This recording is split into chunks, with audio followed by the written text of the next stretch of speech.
money is evil and it leads to all kind of evil things. Money is part of God's solution to human existential loneliness. And is it okay for me to be a little rich? What if judgment is, did you enjoy all that I gave you? Did it make you happy? The very act of creating wealth, of acquiring money, there is no way to make money without helping other people.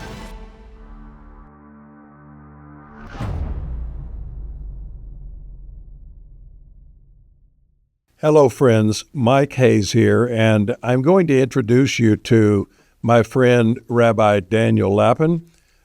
Many years we've been friends, at least a couple of decades, I think. Oh, yes. And it's so good to see you. Likewise. Glad you're doing well. It's great being here. Well, Covenant is such a testimony to your persistence and to your faithfulness. It's a wonderful feeling. It's uplifting to just be here. Well, Rabbi Lapin has been called America's rabbi, and he's done a lot of media work. He has a beautiful television program with his wife, and she's here riding herd on us just off camera, and you will hear her interrupt when we make our first mistake. We'll know about it. We will know Yes. that. But Susan, you're welcome to be a part of this in any way. From what we understand from many of our Christian friends, there's such a thing as a subservient wife. So I just want you to know Susan ain't one. I was going to say, what Christian did you hear that from? Okay, so it's so good to have you here today, and I don't want to timestamp this because we're going to do some really nice teaching that you're going to enjoy just for a few minutes here on finance, on handling money, on saving money, investing money, but not in the weeds. I want us to get to some of the upper level philosophies about finance and money that have to do specifically, Rabbi, with Christianity, which, as I understand it and see it clearly, I'm inextricably tied to you as my Jewish brother because I don't have any knowledge, information, or another God choice than the same one you worship. So that makes us brothers. Indeed. And I admire the faithfulness to which the Jewish community, and I know that that's a generalized statement, there's a lot to that, and maybe we can unpack some of that too, because I think people want to understand that better. I asked Rabbi earlier, and part of our purpose for this is going to be like, what do you see? That because you teach among Christian congregations and you have Christian friends, though you are an observant Jew, and we're going to finish up here in a little bit so you can have Shabbat time, right? Yes. The sundown, and I respect that. So we got to get you done and out of here. By the way, this is our inaugural filming in our new studio here, and there's a few tweaks to do, but we're really excited about what we've got here. And just a good, safe, quiet place for us to talk and to share ideas. Rabbi Lapin, I have been raised as a Christian with surrounded by various philosophies concerning finance and money, some of them being, not the least of which being, money is just bad. Money is evil and it leads to all kind of evil things, which we know that is kind of a takeaway of the verse that says, the love of money is the root of all evil. Why don't you talk to us here and open this conversation about finance and money with some of what you wish that every Christian understood from ancient Jewish wisdom about money? Yes, I'd love to do that, and thanks for the opportunity to be part of the inaugural presentation and show right here in this wonderful studio. So, Susan and I will arrive at a church, and we've spoken at hundreds of churches over the years, but we'll arrive at a church on a Sunday morning, and sometimes our hearts sink right in the parking lot because there's grass growing up through the asphalt, and there's somebody's backed into a street lamp, so the pole's at an angle, and there's moss growing through the roof of the church, and many of the parts could do with a lick of paint. Yeah. And we know that this is a church that is embedded in the tragedy of poverty. Yep. And then we go in and we see the pastor's wife is, her face is lined with worry lines because she has to pay bills. And we realize that we are visiting a church where somehow or another the dreadful lie has been bought into, which is that you are somehow more pious if you suffer in poverty. And the idea is somehow that God is closer to you if you are poor. God loves the poor people.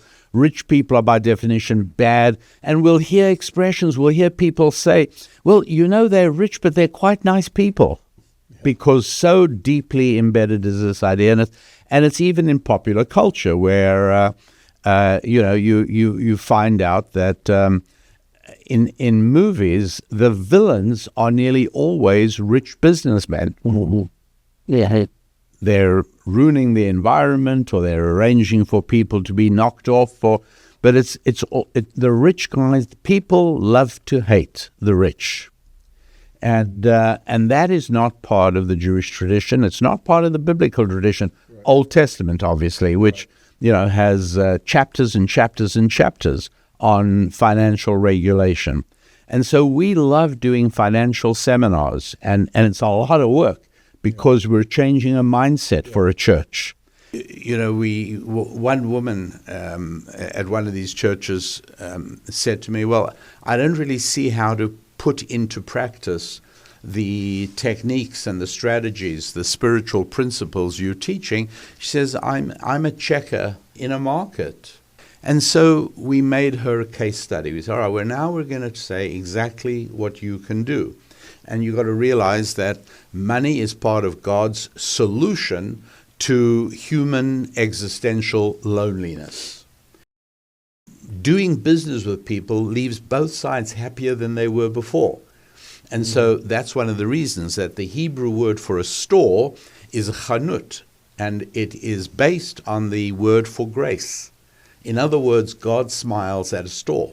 Why? Because it's a place where two strangers meet. Each walks out happier than they were before. Mm-hmm. The customer is delighted to have found the right pair of shoes that fits. The storekeeper is delighted that what was in the inventory at an asset value of maybe $10 is now sold to a customer for $20. Everybody's happy. And at the end of it, they smile and they wish each other a good day. God smiles in that kind of interaction. And so we explained to this woman, look, you've got to now, even though you're a checker, you've got to start building a relationship with every person who comes past your checking station. Here's how to do it. Mm-hmm. Here's what you're doing wrong. Anyways, our daughter was with us on this particular event, and I said to her, she was a fashion, and I said to her, what sort of clothing is that woman wearing? And she said, Dad, that's Kmart special. Mm-hmm. So a year later, the church brought us back for another follow-up program. And she came over all excited at me. My daughter, she said, Daddy, you remember that girl you asked, that woman? She's wearing a Kmart. She's wearing a St. John outfit. She said, that's a $2,000 outfit. Mm-hmm. I thought, okay, things have been working well. And we asked afterwards, what happened? She says, changed my life. I started, all of a sudden I found that people were lining up. Even when there was a shorter line at another checker, they wanted to come to me because I started doing what you said. I remembered which ones had a son who wasn't feeling well, and this one had a daughter expecting a baby, and I'd ask. And she says, I had a relationship with everyone who came through. She says, one day a guy says to me, an older man, said, what time are you getting off work? She says, 5. He said, I'd like to meet you. She says, sir, I'm a single mom. I'm not looking for any romantic relationships right now. She said, no. He said, no, please, you misunderstand me. I want to discuss a business proposition with you. Anyway, short story. He offered her a job as the front person at his real estate conglomerate. And she was making 5 times what she ever made before. So there's very real aspects to this if you understand why God loves financial transactions. Yeah, that's so good. And, I say sometimes that bad doctrines always lead to bad outcomes.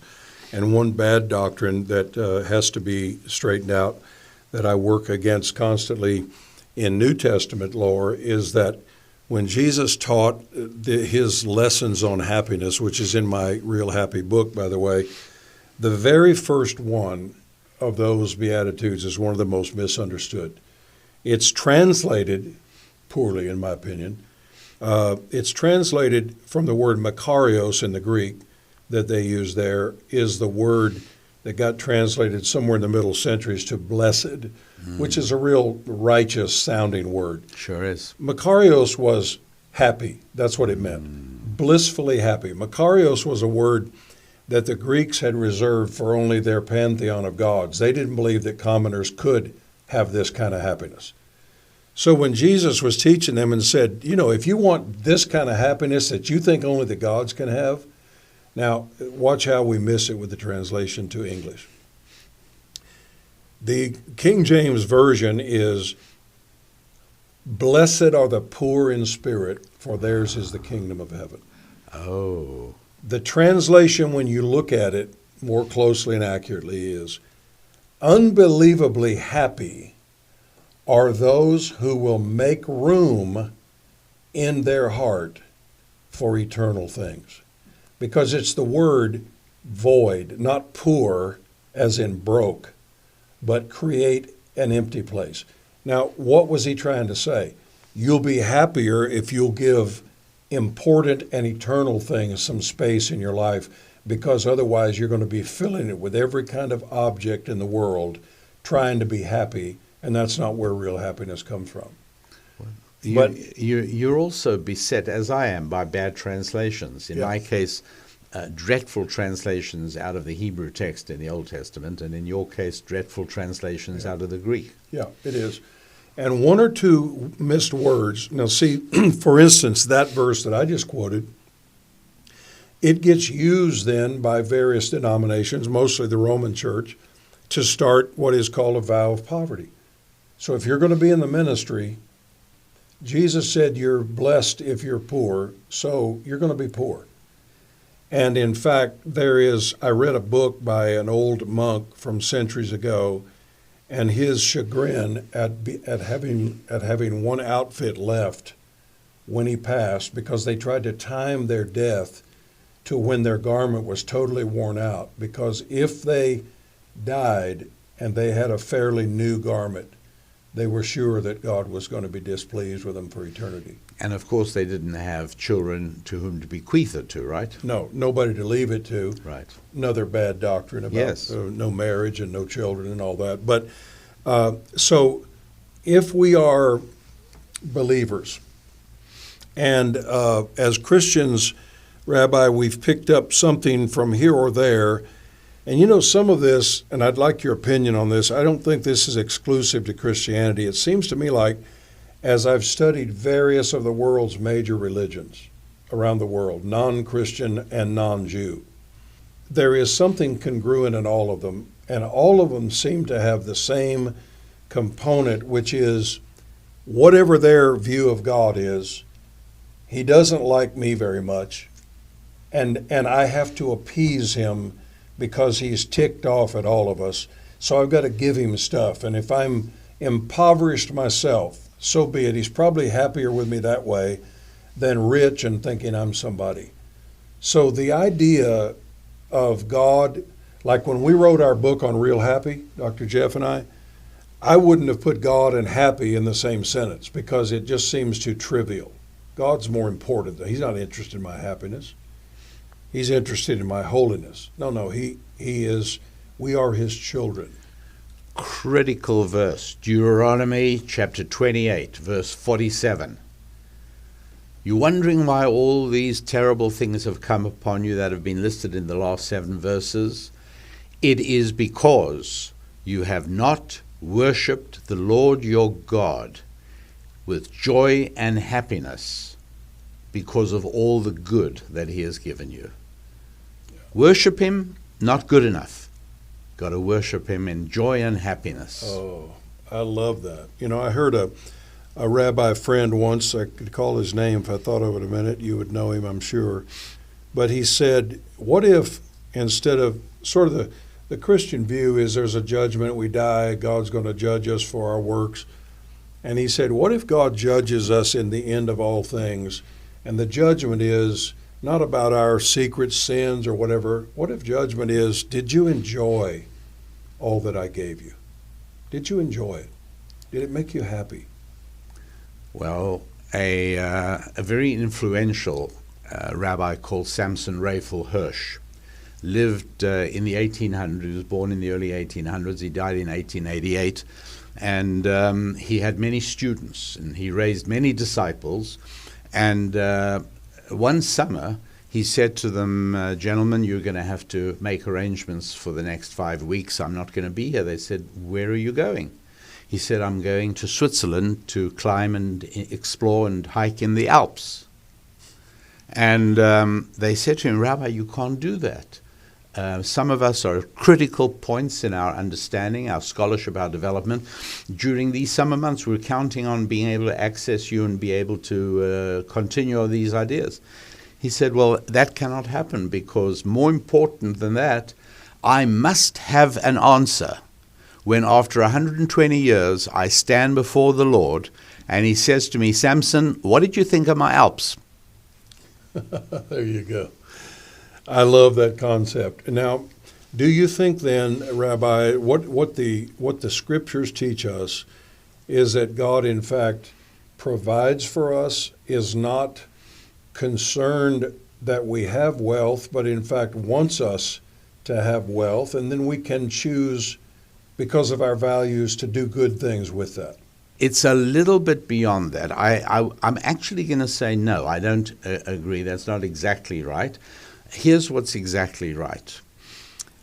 The very act of creating wealth, of acquiring money, provided you are not the IRS that can use force, and provided you are not pointing a .357 Magnum revolver at anybody's head.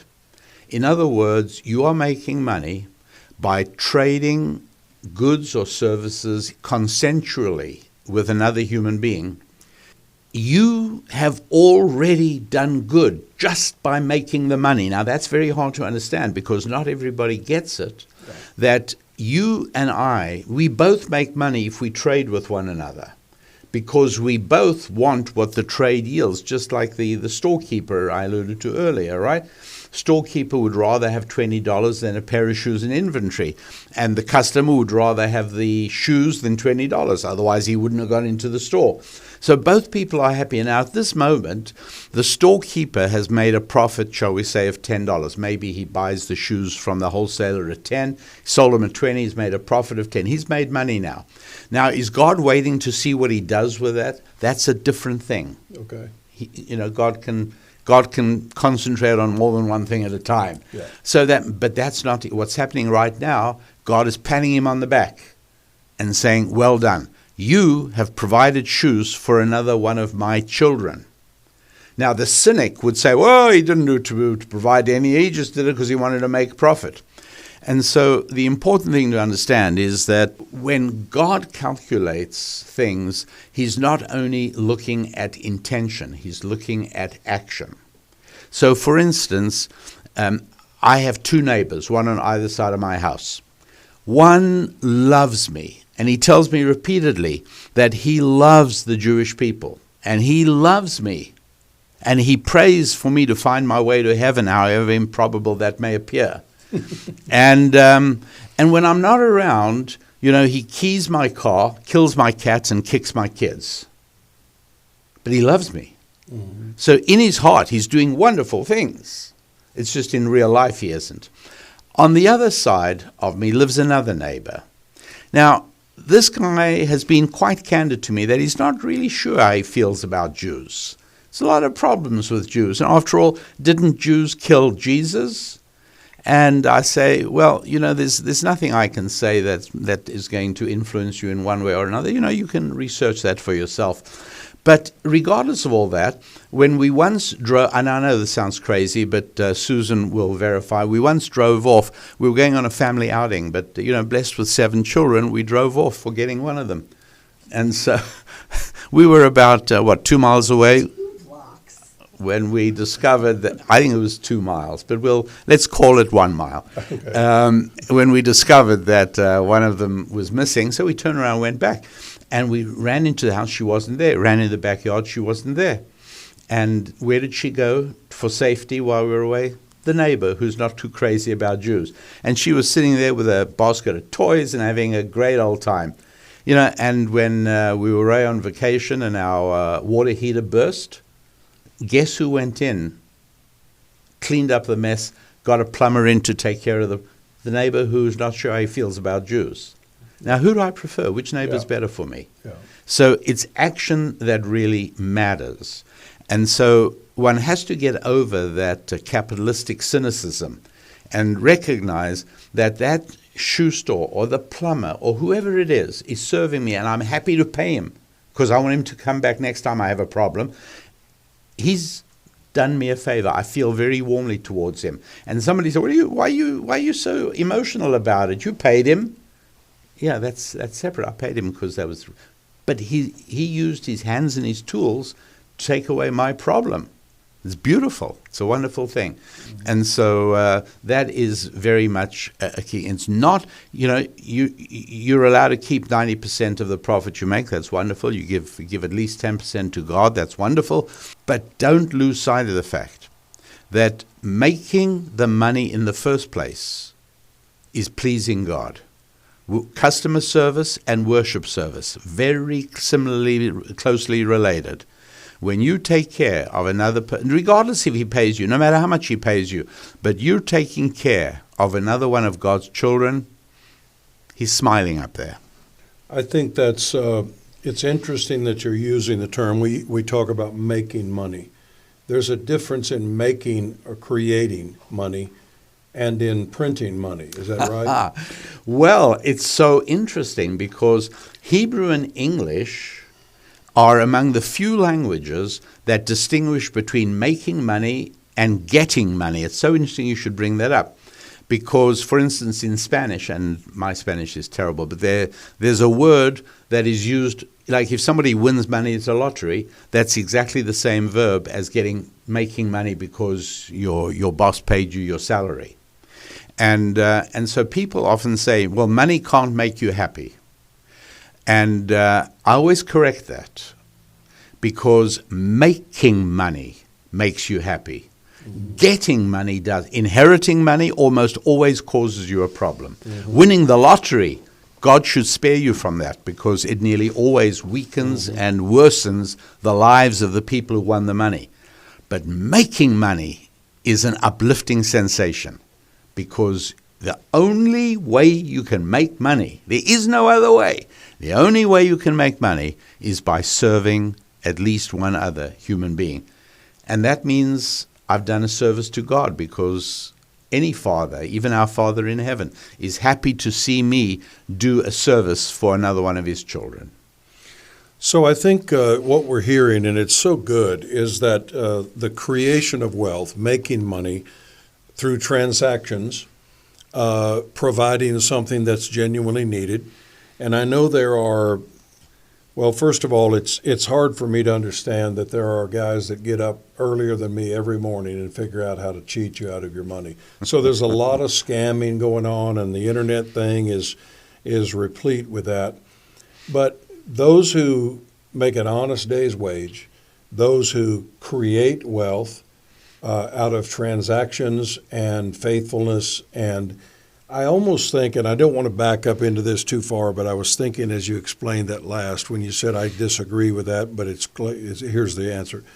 And I agree with that, and that is that I almost think that our hang-up shows up by saying, well, but here's, for a good cause, here's what I'm going to do with this wealth. That's so we feel like we need to justify exactly why we made it. And is it okay for me to be a little rich because I do help mission causes and feed hungry children? That's exactly right. Yeah. Back to the pirates of the Caribbean, whom I dream fondly of. Yeah. These guys, those who survived a lifetime of plunder, when they eventually retired, they nearly always built a cathedral with the ill-gotten gains in order to buy their way back into respectable society. It's exactly what you're saying.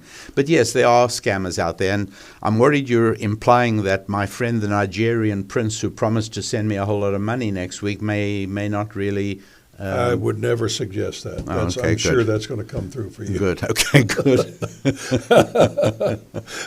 I didn't know anyone else had heard it. Are we splitting this? Because he gave me the same promise. I thought I was going to pay off the church. So there is a godliness then to honest transactions, making money, and then you deciding what to do with it is another issue and another conversation. It's another conversation, and we know there are better things to do with it, worse things to do with that. Separate conversation. Yeah. Well, I heard a story from a lady that attends church here, and years ago I interviewed her as a tremendously successful woman in every way, financially being one of them. But the story she told, I will never forget, Rabbi, and we'll kind of wrap it up on this because I want you to comment on a couple things here. When she was a young girl, raised by a single mother, they didn't have any money. And when she turned 16 and took her driving test and all, she was able to borrow her mother's car and start her driving and so forth. So in the first few months of her driving, she had a terrible accident. Somebody stepped out off of the curb, and she hit them as a pedestrian, and they died. Now, they arrested her and attempted to prove that she was liable, that she should have stopped. So she went with her mother. She told me this story. She went with her mother to visit with the attorneys. And the attorneys said to her, now she's almost 17 years old, never been in trouble for anything, charged with vehicular manslaughter. And so the lawyer said to her and her mother, listen, I've talked to the prosecutor, and he understands, and he doesn't think you're a bad person, but you're going to have to pay for this. So we've negotiated a plea deal for you. And if you'll sign this deal, you can go to prison for 3.5 years, and you'll be clear. Well, she fell on her mother in tears. And she said, Mother, don't let them do this to me and to us. And she said, my mother said words I'll never forget. My mother said, baby, when we don't have any money, we don't have any choices. And so she said, I purposed in my heart then that I never wanted to be in that position where I have no choices. So money is really just a gauge for a lot of things, isn't it? It gives us choices. It gives us Proverbs, I think it is, that somewhere there says money answers all things. You have choices. Money answers everything, yes. Yeah. It's a tremendous blessing to be able to convert a problem into an expense. Yeah. It's a great blessing. That's the truth. You know, your car breaks down, and if you don't have $1 or $2, it's a huge problem. How are you going to get to work? It's one problem. But if it simply means flashing a credit card and getting it fixed, what a great blessing is that? Mm-hmm. Yeah. And so, you know, if there's one thing I consider to be really an essential part of my life's work, and the reason I coach people, successful business professionals, men and women, I coach them because they can do better. And I speak at so many churches. I speak for so many men's groups.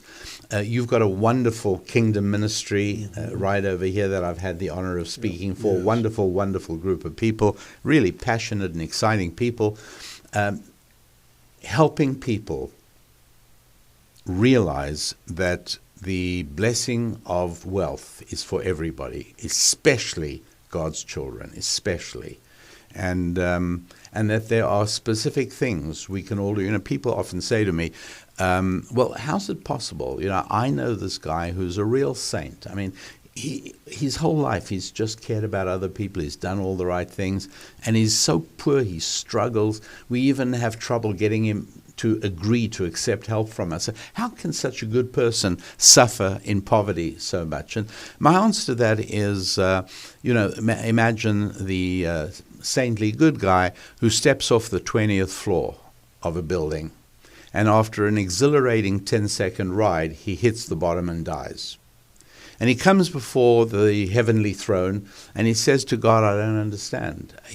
I'm in first person in synagogue every morning. Whatever money comes on my way, I give to the poor. I constantly look out for the widow and the orphan. And this is what, you didn't rescue me? And God says, look, I've given you a Torah. I've given you a Bible. I've told you in there what you should be doing. Mm-hmm.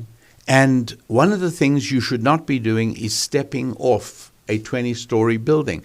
It says in there, in the beginning God created heaven and earth. That means you are intended to study it and understand the heaven and the earth. And if you did that, you'd know what gravity was. You wouldn't have stepped off the building. You can't blame me. I told you how to do it.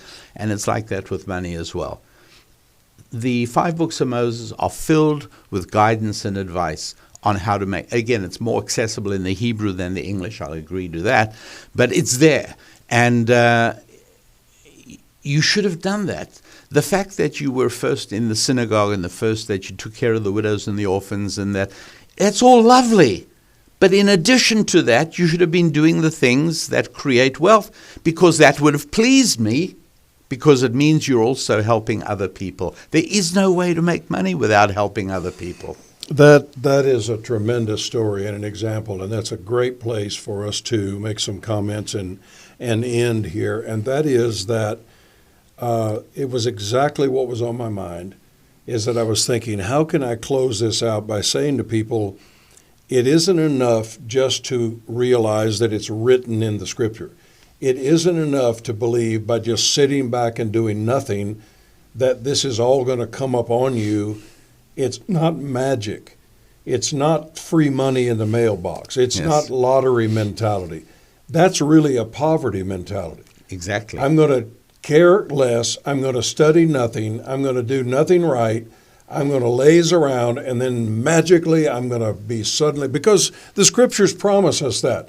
And he's going to just overrun me with blessing, and it has nothing to do with me. No. He gave us a book with explicit instruction, and if we follow that, there is an outcome that is expected and promised. Isn't that right?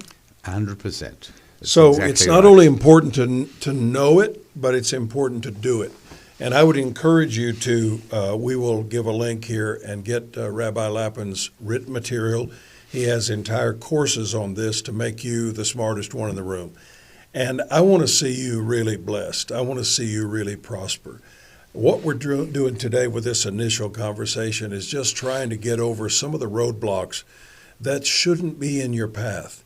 God wants you to be wildly successful using His principles He's given us, and then you decide all the good things you want to do with it. But that's not where it starts. What Rabbi Lapin has shared with us today is it starts by understanding, what does it say? What are the promises? And then what does it take for me to walk those out? It's in the doing, my friend. It's not in the reading. It's not in the knowing it's there. It's in the doing. And I want to encourage you to look into it further. Your life can be totally revolutionized. And as Rabbi Lapin mentioned a minute ago, and it was great to have him at our recent luncheon for Kingdom Business Leaders Fellowship. The reason that we started that is because we don't believe that it's the full spectrum by having people come and sit in a service on a weekend and have 30 minutes or so to teach some good principles and then just go out in the world and try your best to make your life work. No. He is on board with you, and God is interested in your success. He wants you to be living the highly favored life, and He wrote it out in clear black and white ways, and you can see it. So get Rabbi Lapin's series, understand the books. He's got a website that we'll tag onto this, and thank you for joining us today for our inaugural filming here in the new confines of the My Case Ministry studio. Thank you so much for being with us today. It's been a real joy. Rabbi, thank you, my friend, for joining us. Pastor Mike, thank you very much. And I can't tell you how uplifting it is to be in your company in the very place that you have built so faithfully. This is an inspiration. Well, as are you and Thank Susan and your family, and we love you guys. We cherish you. We pray God's best for you, and we want to be friends for life. Amen. So thank you so much for being a part today, and we'll see you next time here on MHM Semi Live.